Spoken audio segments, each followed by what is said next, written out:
Bismillahirrahmanirrahim. Bursa Umut Kervanı olarak bayram öncesi hazırladığımız gıda paketlerimizi ve temizlik ürünü paketlerimizi hazırladık.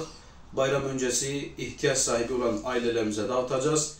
Bu noktada bizlere yardım eden, yardımlarını esirgemeyen bütün hayırseverlerimizden Allah razı olsun, hayırlarını kendi elinde kabul etsin inşallah.